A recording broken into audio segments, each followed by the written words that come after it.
of Chase Elliott, both have come into pit road. The 9 has a little bit of a judge trying to catch that 11. Maybe a car length, but I'll admit Denny Hamlin did a really nice job on pit road. Now, pit crews. Not really tire changes, Kim. This should be how good the fuel man can get the gas in the car.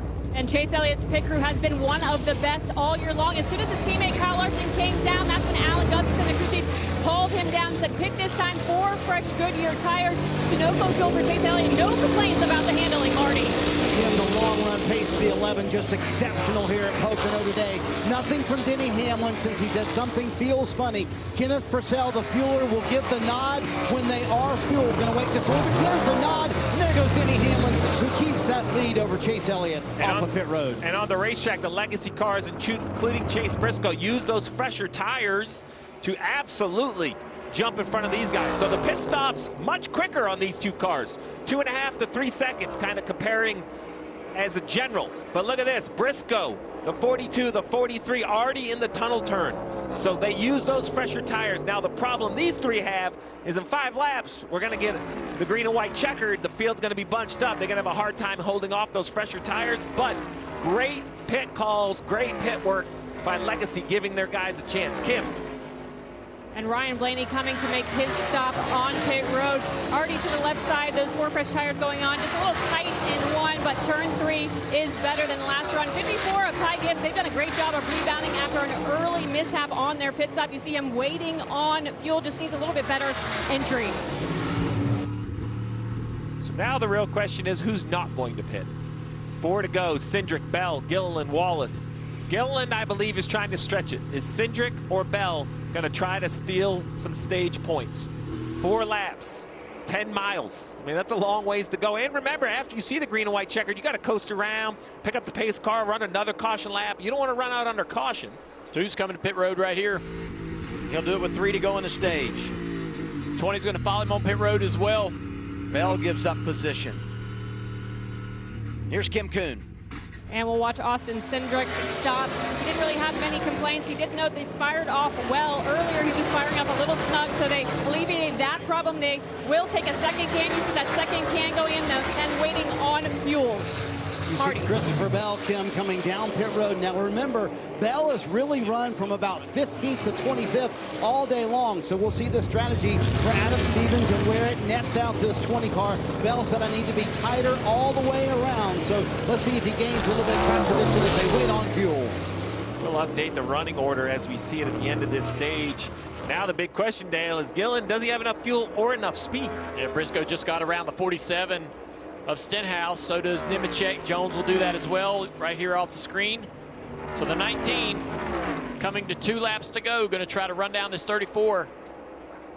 And think about Briscoe and the slow start to the year points-wise for this 19 team.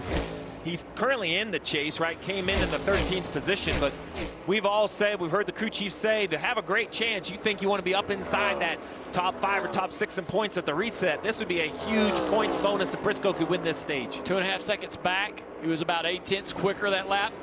I think Gilliland was saving a little gas because he just picked up some pace, right? He was in the 55s, so.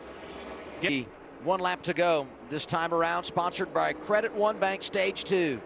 34 in front of Briscoe by 2.4 seconds. Yeah, he picks it up again. Steve Gilliland runs a 54.20.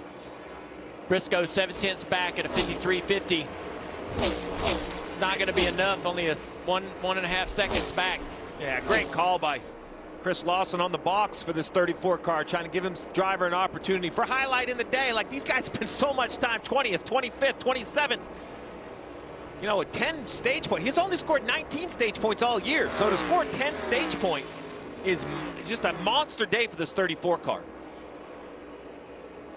And the back half of the field are going to have to pit anyway, right? There's a bunch that are going to come get tires. Todd Gilliland runs it long. Going to pick up a stage victory.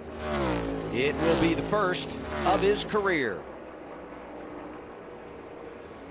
Chase Briscoe plays the strategy. They execute it quite well. He's second in the stage. Great stage points day for him. Same for Eric Jones, who was 4th. They needed him, and they got him. Yeah, Denny Hamlin looks like he's going to climb into the top 10 as well.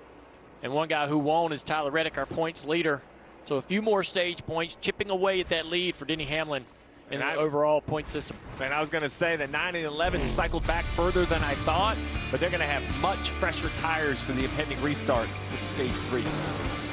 Stage 2 complete at Pocono. It's NASCAR on Prime.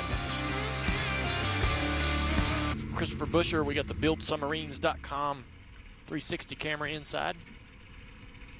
Joe Logano in the 22 Hunt Brothers Pizza camera, another 360 cam here as they're working on this car, doing repairs. William Byron in the 24, the Anduril 360 camera. And Tyler Reddick in the number 45 Toyota Racing, another 360 in his car. Giving us some great shots today. Thank you to all our camera operators down there in the TV compound doing great work. You're an onboard specialist. I enjoyed doing this, man. It's fun. I got to run the onboards one time during a race. Back in my driving days, during one of the O'Reilly races, I went into the truck and got to run the onboard. It's actually tougher than it looks. Hey, speaking of O'Reilly, congratulations to you. Big win yesterday for Justin Allgaier. It was. I've I got a couple girls that are 5 and 8, and Nicole and Island. They didn't see my racing career, but it was cool because Justin said, if we win, I'm gonna give one of them a ride around in the car. So Nicole got the luxury of doing that yesterday. It was awesome. It was great to see. It was happy for you guys. Junior Motorsports has been dominant. Now we see John Hunter Nemechek, as expected, stays on the racetrack. Briscoe as well. Gilliland will lead Ricky Stenhouse to pit road. They're going to need full tanks of fuel, Trevor. Yes, sir. Ricky Stenhouse Jr., we saw him run 46 laps there on that tank of fuel, Steve. I know we've heard some numbers of 42, 43, so they told him to be checking his dash for that gauge as he stretched it long. Said they had made their bed, they had to lay in it now, Marty. Todd Gilliland, very complimentary of Chris Lawson for kind of how they manage stage 2. He's been struggling with traffic, but they get that stage win. Now they're going to pay the penalty, waiting on all that fuel to start stage 3. And now the final stage on the way. One here last year out front now, Chase Briscoe.